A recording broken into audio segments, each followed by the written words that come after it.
Doutor Leandro Machado é infectologista e a gente vai conversar aqui no Saúde em Dia sobre infecções recorrentes. Muito Bem-vindo, obrigado pelo convite. obrigada por sua presença. Doutor Leandro, comece falando quais são algumas das infecções mais recorrentes e o que causa isso, essa recorrência. Então vamos lá. Primeiro a gente tem que entender que infecção recorrente é aquela que ocorre mesmo após um tratamento adequado e ela vem de repetição. Infecção urinária é muito comum isso. Existem várias pessoas que apresentam infecção urinária de repetição.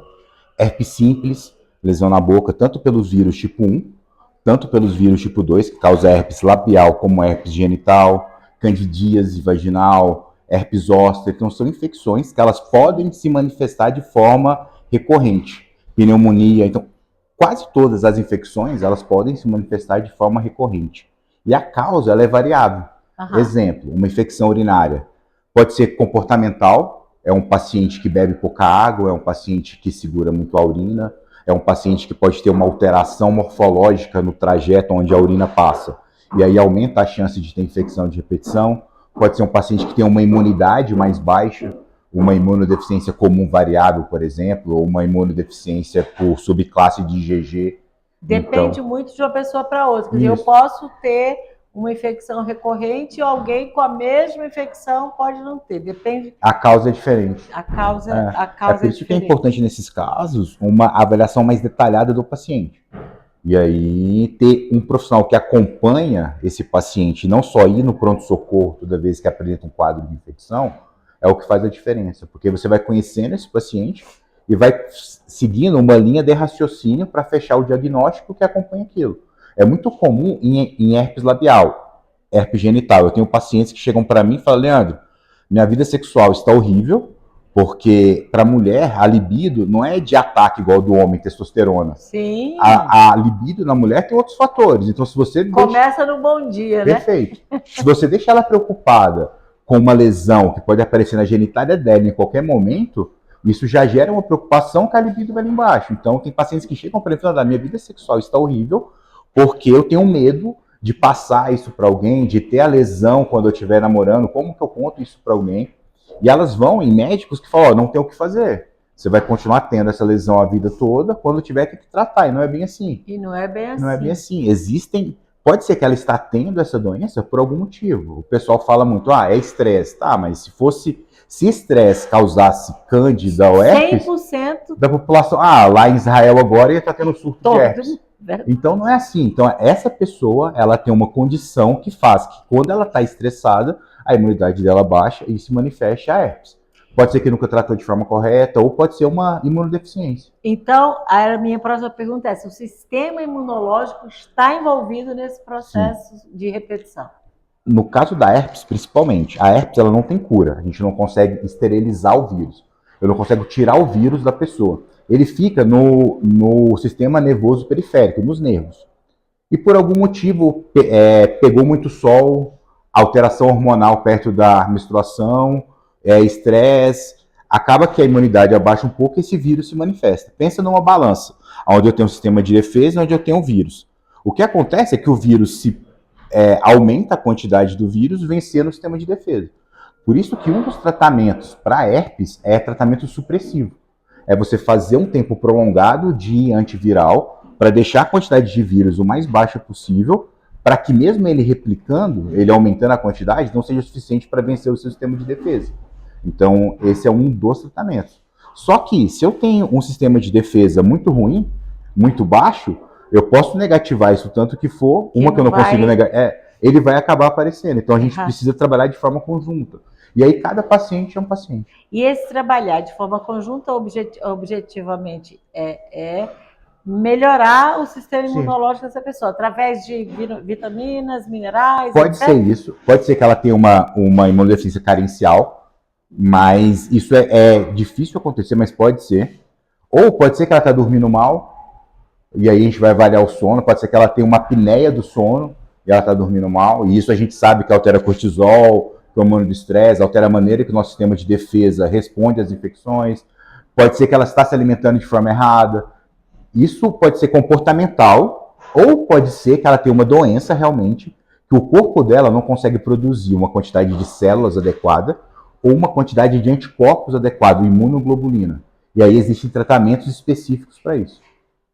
Muito interessante. Existe alguma estratégia de tratamento que seja preventivo?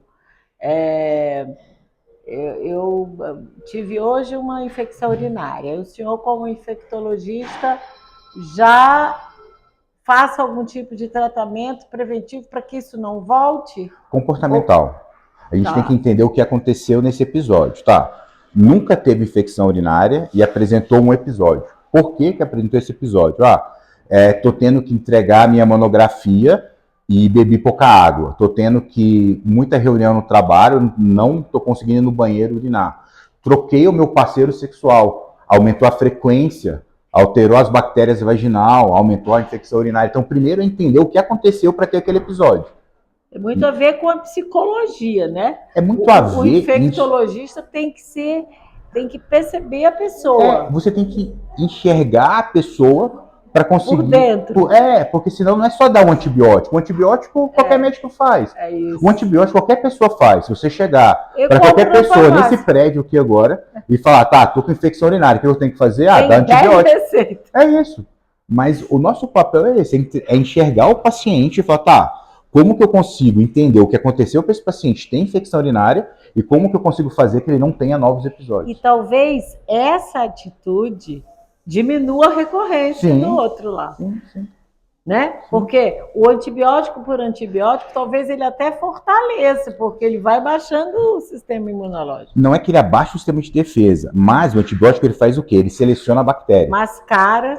Ele vai piorando a resistência da bactéria. Pensa com a gente que aqui todo mundo aqui tá com, vamos supor que a gente está brincando de guerrinha, e todo mundo tá com colete à prova de bala para um tipo de arma.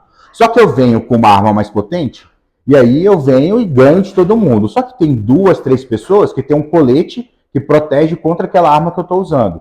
Essas pessoas vão começar, então a gente sabe que esse colete aqui ganha dele. Vamos dar esse colete para todo mundo. Eu posso vir com aquela arma de novo, que eu não vou ganhar deles mais. Ou seja, o antibiótico vai fazendo as bactérias ficarem mais resistentes. E haja mudança de antibiótico. E na infecção urinária existe um diagnóstico que engana muito, que é a bacteriúria assintomática. É muito comum que chegue no meu consultório, o paciente, eu tenho infecção urinária há 5 anos. E aí, quando você vai conversar com o paciente, ele nunca teve sintomas de infecção urinária. Eu falei, então, mas como é que você sabe que você tem infecção urinária? Não, porque eu faço a cultura e a cultura vem positiva. Essa condição, ela se chama bacteriúria assintomática.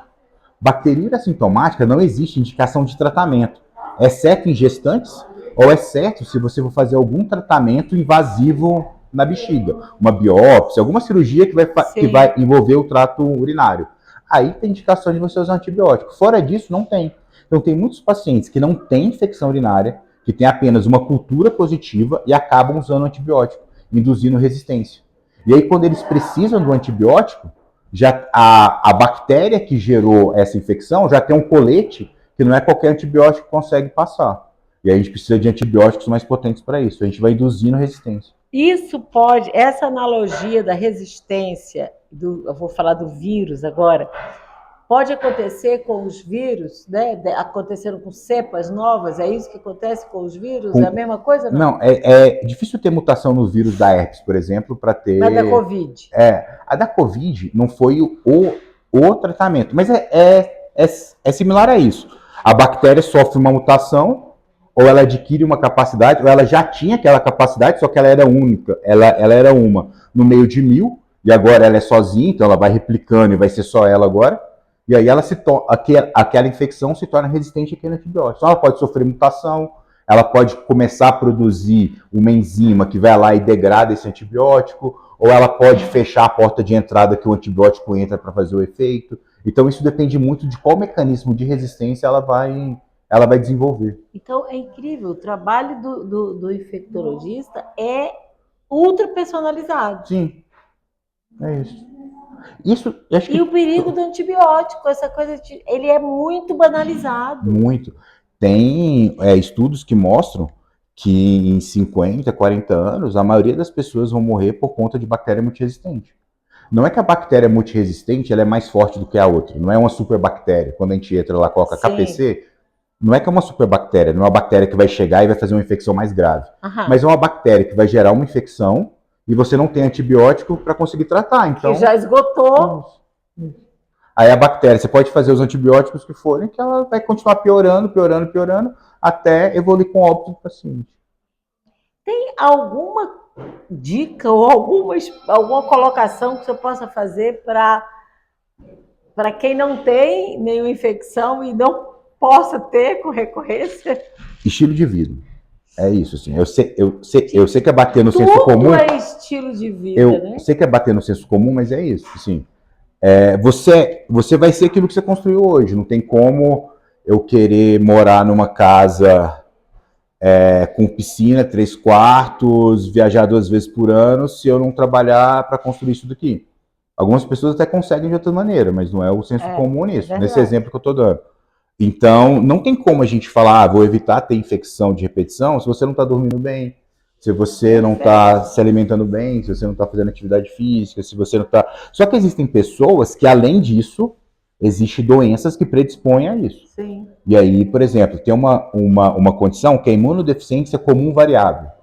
É uma imunodeficiência onde você tem a diminuição de anticorpos, que o seu corpo não produz imunoglobulina de forma correta, e mesmo dormindo bem, mesmo se alimentando bem, mesmo fazendo atividade física, você vai ter infecção, porque o teu corpo não produz imunoglobulina da forma correta. E é muito comum em adulto. Ela é rara, mas é muito comum acontecer em adulto. Porque a gente, quando você pensa em imunodeficiência primária, você pensa em criança. Pô, é uma criança que fica muito doente. Mas pode ser que essa criança ficava muito doente, resfriado, infecção de garganta, pneumonia, só que ninguém prestou atenção. E ficava tratando, e agora ela ficou adulta e continua tendo infecção. E aí, muitas vezes a gente faz diagnóstico assim, de imunodeficiência primária em adulto, porque desde a infância apresentava infecção. Só que a imunodeficiência comum variável, ela pode se manifestar na fase adulta. A pessoa pode nunca ter tido infecção e, de repente, começar a apresentar infecção de repetição, e o tratamento para essa condição é reposição da imunoglobulina, é um tratamento específico. Então não adianta ficar aumentando antibiótico, não adianta ficar fazendo antiviral, não adianta tomar vitamina D, pegar sol, ir para academia, dormir bem, porque o tratamento é reposição da imunoglobulina. E o senhor falou muito bem, é uma minoria, não é um número, não é um percentual expressivo. E sobre o estilo de vida, eu falo isso para todas as entrevistas que eu faço. Eu sou a prova viva dessa questão.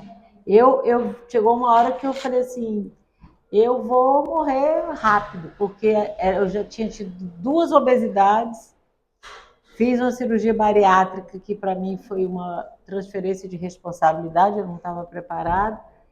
Aí voltei, enfim, emagreci 43 quilos com estilo de vida, tirando álcool, comendo bem, não tomei um remédio, não tomei injeção e muita atividade física. Então, assim, eu tô com estresse, eu tenho problema, mas parece que eu tô assim com uma coisa boa por dentro, sim, sabe? E então eu sou a prova de que isso existe, isso não é uma balela, assim, viva bem, se alimente bem, durma bem. Isso muda. Muda. E tem pessoas que vão precisar da medicação, por exemplo, o emagrecimento.